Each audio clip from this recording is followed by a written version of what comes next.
How's it going, everybody? This is OmegaNikon with the Gaming VUE, and today we have some tips and tricks for some of the characters in Marvel vs. Capcom Infinite. We're going to talk about some basic to advanced combos that you can pull with these characters, using the active switch, using the bounce, using the pickup, and which characters are best for doing that. First things first, let's just say we are not pros, guys. We're just learning the game as best as we can. The only thing we do have going for us is we've been playing Marvel vs. Capcom since the first day, and I'm not talking about the first day of this game. I'm talking about X-Men vs. Street Fighter first day. So we're pretty familiar with the mechanics. We're pretty familiar with the combos that this game likes to use. It's probably our favorite fighting game franchise. That being said, the first thing that you can do to get better at this game is to play it. The combat system in Marvel vs. Capcom Infinite is fantastic, and just because of that, people should go out and get this game, especially if you can get it on sale, because the combat is great. That being said, Capcom still needs to make amends because the rest of this game is awful. So hopefully they'll do that. They'll give us some of the characters that we want instead of giving us what they think we want. So the first thing you do need to do in this game, if you want to get better, start playing online. You will play against some pretty decent competition, and that's how you get better at this, especially this type of fighting game. The other thing you can do is watch some of the tournament that they had for this game, and you can see the actual professional players do some combos that you never thought was possible. There is one caveat. We believe that using a game controller, like for the Xbox or the PlayStation, probably hinders or prevents you from doing some of the combos that these players can do using a gamepad. For some reason, there may be quicker reaction using a gamepad. I haven't played an arcade machine in years, and so I just can't get around using a joystick and 6 buttons.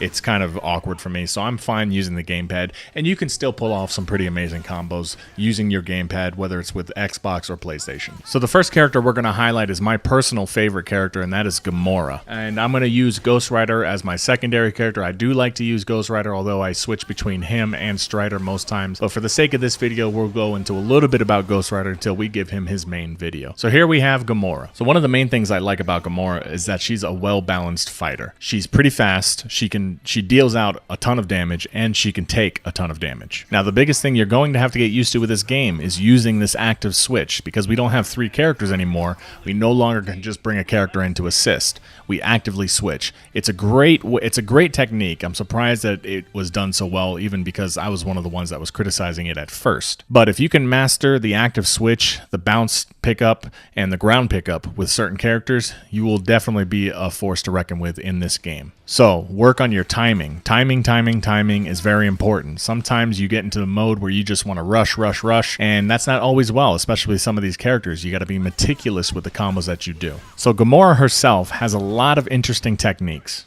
A big change in this game are the characters that have combination techniques, let's call it, where you do a special move, and if you hit a button, you do an additional move. And Gamora has a ton of those. A great beginner, a great setup for a decent 15-hit combo is to use her shoot and slash.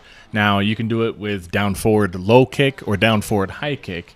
I prefer the high kick because if you press high kick again after shooting those 3 bullets, then you'll do a dash in the air, which is her arc shot, which actually makes the character bounce, where you can lead to, if you're fast enough, to an air combo. You have to be really quick with that uppercut though. Now, one thing you'll notice in this game, it depends on where on the stage you're doing your combos. If you have the character in a corner, you can pull off a lot longer combo than you could if he was just in the middle of the screen. So keep in mind where your location is, where you're going to be hitting your opponent, and then continue if you're in a favorable position. Now Gamora's God Slayer, which is down forward low punch to start it, and then if you hit high punch, she does the over the head slash. That technique is probably best used to end a combo because it is kind of hard to continue it. Even if you do your level 1 special, as you can see, she pulls the character over top of her. If you wanted to end it with a level 1 hyper, you have to give it a second. Give the character a second to come down, and then pull the level 1 hyper out, and you'll grab him off the ground for a decent, 19-hit combo, unless you combine that with another combo before it. If you have a character in the corner, when you hit them down and they bounce, you're going to be right there in front of them. So you can end it with a high rise, with the fatal rise technique, which is down high punch, to add about maybe 5 to 6 more hits to your full air combo. And remember, most of the time when you're fighting an online opponent or your friends, they're going to be blocking. So even if there's a split second where the character can initiate his block, you won't be able to continue certain combos. As you can see, I was trying to do an uppercut after doing the arc shot in air. It wouldn't let me. I wasn't able to uppercut the character.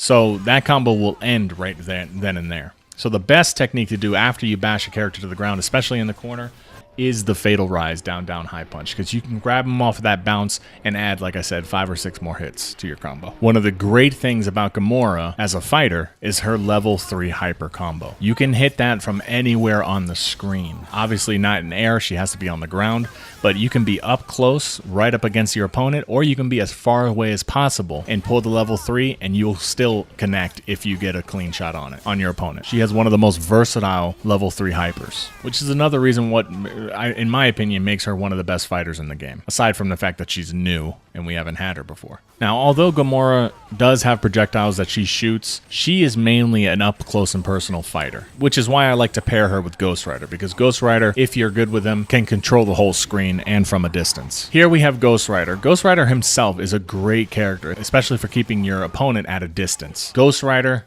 if I want to maybe help get Gamora's health back by switching out, then I can keep the opponent at a distance with Ghost Rider. So this is where mastering the timing of your active switches is going to come into play. Like I said, you don't have just a regular assist in this game, so when you pull your active switch, you're switching out characters. A little side note with his motorcycle hyper, if you just did the motorcycle hyper and didn't press any other buttons, it does about 15 hits, and it does a decent amount of damage. But in the middle of it, if you press low punch and high punch, you will change directions, you will knock the opponent off the wall and pick him back up going the other direction, and then you can also hit low kick and high kick, and you'll start doing a wheelie, which does a crazy amount of damage, and it ups the hits to this combo to about 30. It launches the opponent in the air, and Ghost Rider jumps off the bike up in the air with him, where you can do a high kick, knock the opponent down, and then active switch to Gamora to continue the combo. As you can see, I really like this duo. Ghost Rider's biggest weakness is probably his level 3 hyper. It's really, really hard to connect with that.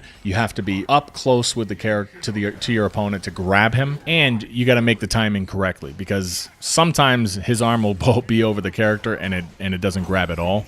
Especially if you're in the middle of doing a combo of some sorts. It's a really hard hyper, level 3 hyper to connect with. Probably his biggest weakness. He doesn't have a projectile. I guess he kind of does, but it doesn't go full screen. Mainly it's just his chain that will keep it'll keep your opponents at a distance. Now, playing online will give you some nerves, probably because I just don't know what type of opponent I'm going to be running into, but that is the best way to learn your characters, guys. Play against real people, see what they're doing, learn from what they're doing, and then go into training and just practice. But the best way to practice, in my opinion, I think in all of our opinions, is to play online against real people, whether it's your friends or whether it's just randomly in ranked, to make sure to see to test out your new combos, to test out your ability against real humans. Other than that, guys, we're not going to keep these videos too long. They're just going to be quick because we're focusing mainly on 1 or 2 characters at a time, and we're going to get through the roster, especially with the characters that we enjoy playing with. We might avoid some characters like Arthur just because he's so cheap, and even when you watch the pros use him, it's just a barrage of projectiles across the screen. It's kind of annoying. But other than that, that's our tips and tricks with Gamora, a little bit with Ghost Rider. Maybe we'll do a full video on Ghost Rider. He is a pretty in-depth character, and he's fun to play with, especially when you can learn and keep your opponents at bay. Well, thank you guys for checking out this video, and if you like our content, you want to see more of it, please hit that subscribe button, hit that like button if this video was to your liking. We are going to do a lot more of these videos about the Marvel vs. Capcom Infinite characters. Be sure to check out our Patreon page. We have some interesting rewards for certain levels and different levels of thank yous for you guys. If you decided to be our Patreon, you are awesome. But thank you always for the support and the views. We're a new channel and trying to grow, and we're doing that because of you. So thanks for checking out our videos, and we'll see you later.